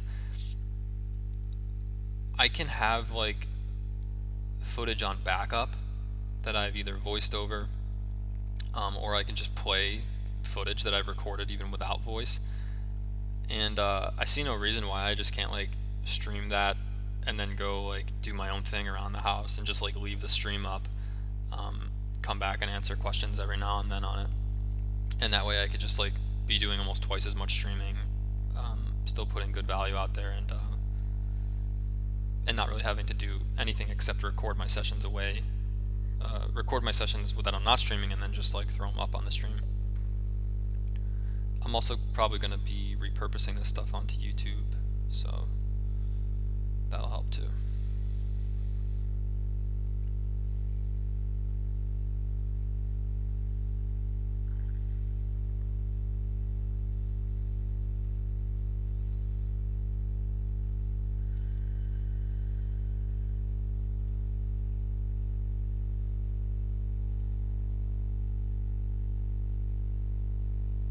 I think this is an okay bet.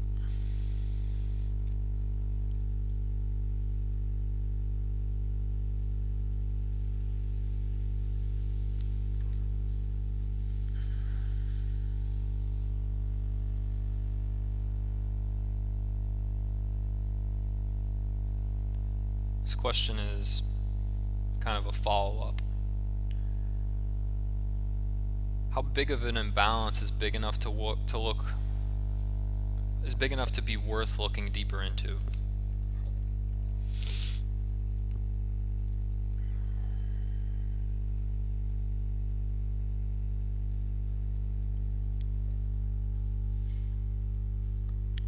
That depends on how much research you've already done, because that's going to dictate how relevant it is to look at a smaller deviation.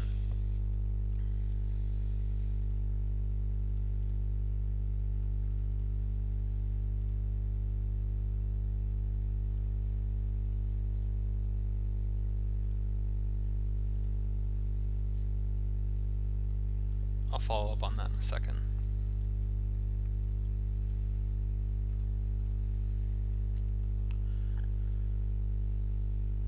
For instance, say you've done 10 hours of database work and you've seen a couple of pretty glaring imbalances, and then one catches your eye that's more marginal, and it also is a spot that occurs less frequently, meaning that like it's not a spot that you get into that many times during a session. Like say you find like a 4-bet pot imbalance or something where the pool is doing something wrong in like 4-bet pots post flop. Yeah, those pots are worth a lot of money, but they occur really, really rarely. And if the deviation is marginal at best, now you're verging on spending time in an irrelevant territory, which is gonna convert into less win rate than if you had spent it somewhere that's more thoroughly incentivized. I'm calling here because I'm close to 200 deep. So when does it get to be big enough to look into? It all hinges on how much of the landscape of your environment you've already shed light on.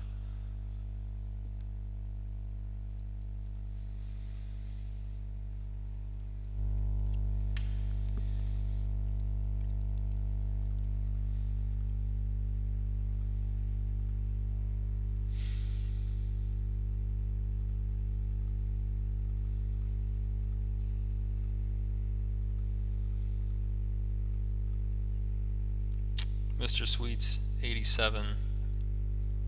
This is my first stream.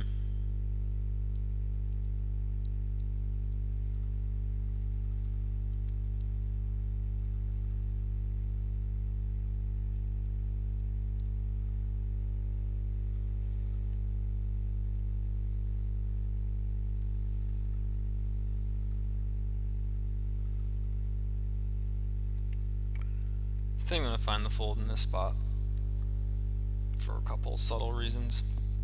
One thing I'm planning on doing is,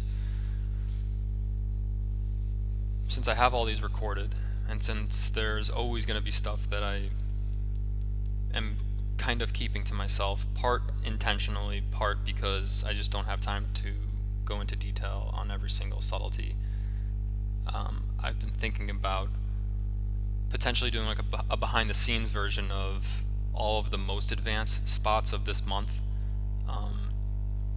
of the streams. That hand I think will probably be one of them. There's stuff going on there that I could talk about, but without a context behind it, I don't even know that it's entirely helpful to talk about it. So I would rather save that for something like a pack where I can build into the context of it, and then have it actually connect with a student more, because he actually has a foundation to integrate it on. And I think that like that type of pack, if I do it, will be more metagame driven. Like there's notes I'm taking on these guys, like kind of secretly, in case they are watching, or yeah, basically in case they are watching. I don't want people to know like exactly what type of notes I'm taking on them, so can't reveal everything.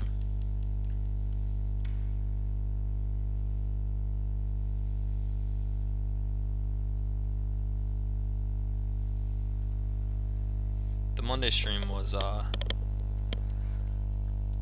fail, like 5 different ways. We kept trying to get the stream to stop cutting out, but it wouldn't. And then finally I lost internet. I made the mistake of buying like a MiFi stick and loading it with 1.5 gigs, and then I ripped through it in like 15 minutes because I'm uploading like 3,000 KB per second. So that was a mistake.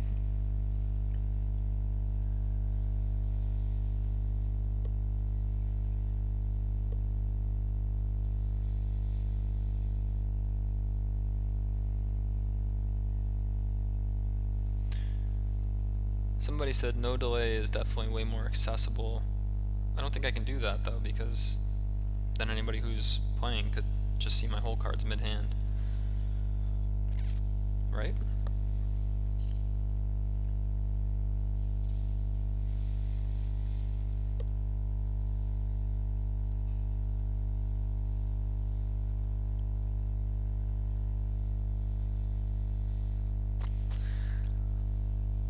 Yeah, Aaron's talking about how he's still in one of my Pack 2 groups from the initial PO Unlocked course. Something that's interesting, I'm very happy with the response I got from the course. It would really bother me if guys were coming back and saying, I really don't think this material works. What I tend to get is guys who are frustrated because there's other guys in the group who are applying themselves more to the material, and so the guys who do get frustrated are the guys who will come to me and say like, yo, I just can't get motivated, and then we'll talk, and some of those guys will continue, and some of those guys I never hear from again.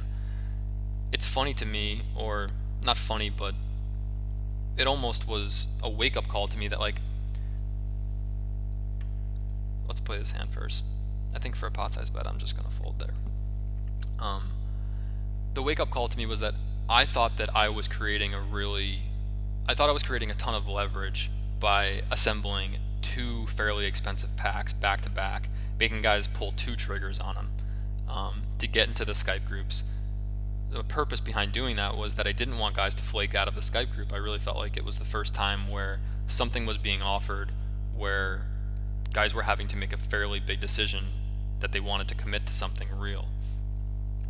As it turns out, I think I'm only still in touch with about 20% of the initial Pack 1 wave, or Pack 2 wave. So of the 50 or so Pack 2 graduates, I think, yeah, maybe I'm in touch with like 10 guys consistently. And then there's like another 5 to 10 guys that kind of cycle in and out, and I hear from sometimes, but they're not active in groups anymore. Folding exploitatively here. And I think I can fold exploitatively on this texture too. So my point behind telling you that is that I've been a little bit alarmed. I can't say I'm completely surprised, but I've definitely been a little bit shocked at how many guys consistently fall off after saying that they really want to commit to something, and after investing a significant amount of money to commit to something, and after having been delivered a course that I believe actually works, because I'm seeing other students get great results from it.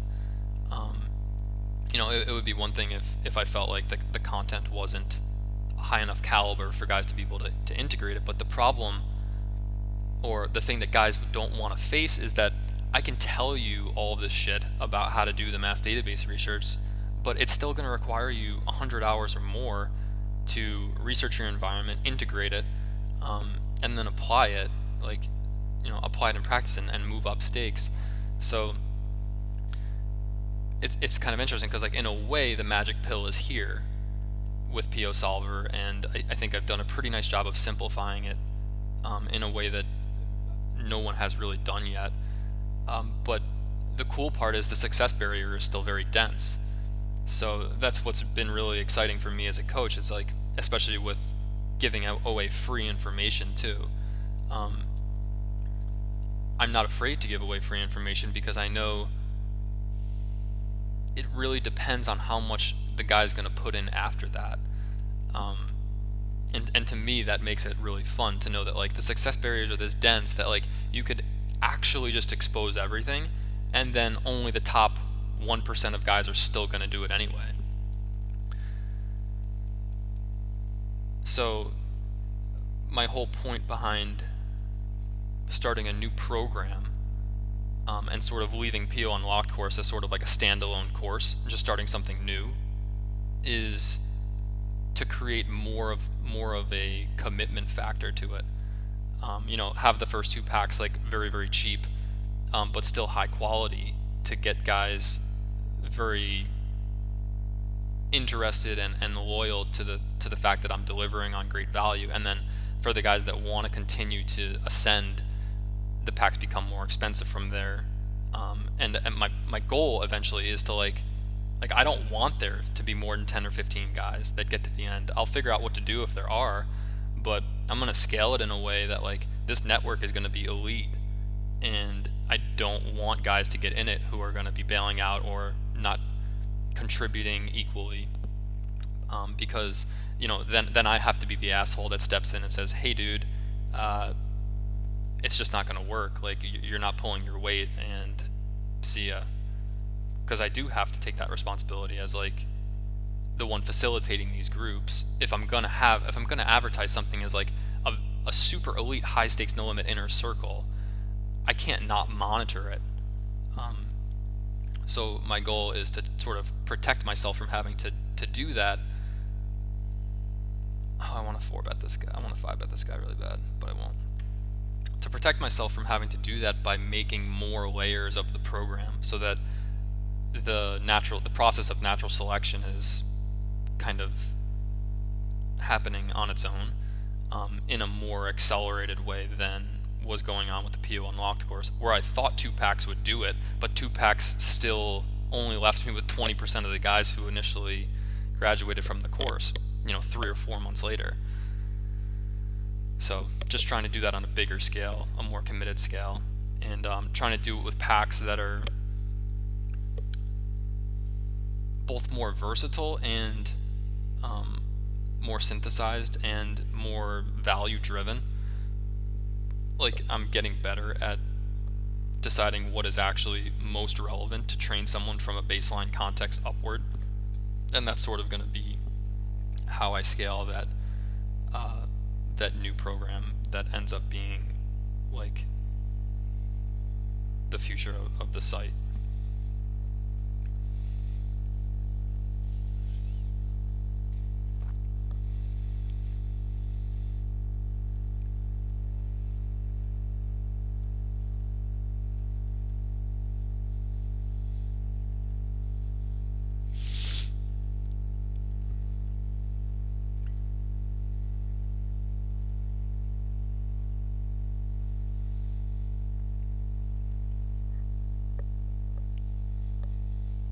Small blind range is probably way ahead of mine if I had to guess right there. Like, probably way ahead of mine with the middle position range that I'm actually opening.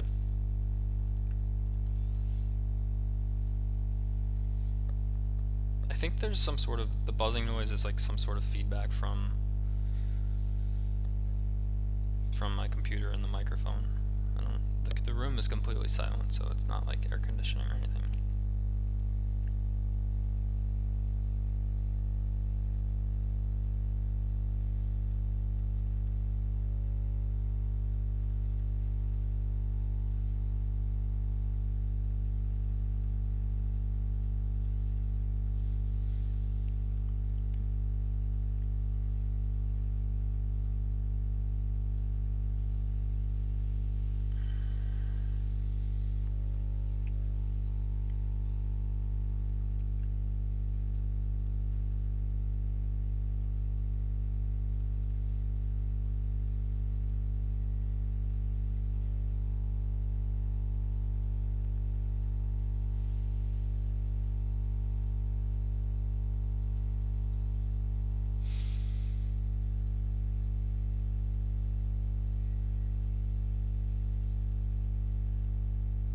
I think this could play mixed. I think it probably definitely does play mixed in theory.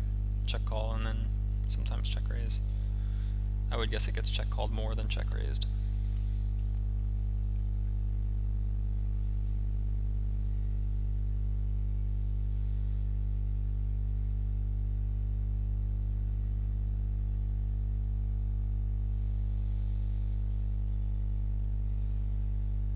I'm gonna decide to give up. I think a lot of his ace-X, I think not all of his ace-X for sure would barrel that turn for value. I think a lot of it would check back, and then I think that some of his ace-X that does barrel turn finds a chance to fold to the raise, because I think the environment on that particular texture is not balancing enough bluffs. I'm probably not either. I just was kind of at the top of my bluffing range, I guess you could say. So I don't think that he'd be doing anything. I think he'd actually be smart to be overfolding in that spot on average, and that's why I think he could potentially be bet folding some ace-X, which makes me think that once he does defend, I'm not all that interested in pulling another trigger. Especially when I block ace-jack and ace-10, which are unpaired ace-X, which probably raises the distribution of his two-pair plus. I'm not sure if this is a bet, since I'm splitting with an ace. I guess I'll check. Alright, sounds like there's like a concert or something that rolled up, and I think I've been going for almost 2.5 hours, so I'm gonna call this one. Today's Wednesday, so we'll be back on Friday. I'll try to figure out what I'm doing with the YouTube channel for this. I'm guessing I'm gonna just start uploading it, maybe the full thing, or maybe just clips. I have to decide. But yeah, this is fun. I like this format, and you guys are asking really good questions, so it's cool.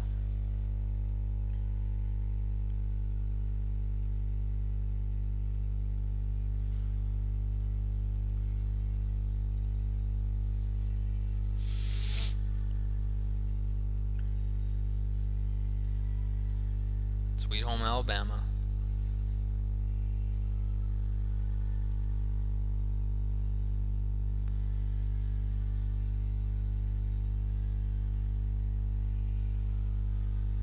Spirit Rock is playing 200 NL. What's up with that?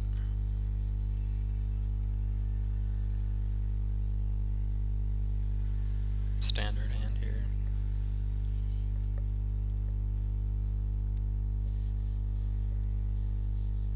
That's a good flop.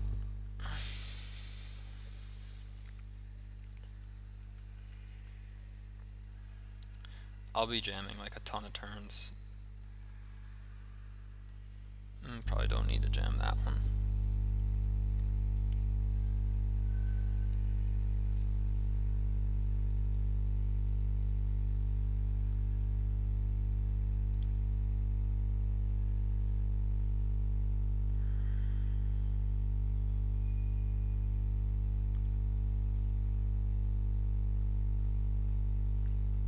Wow.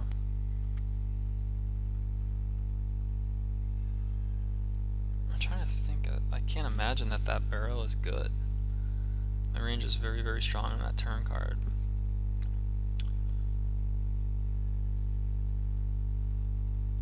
He's using pretty big sizing too. It's kind of an interesting hand.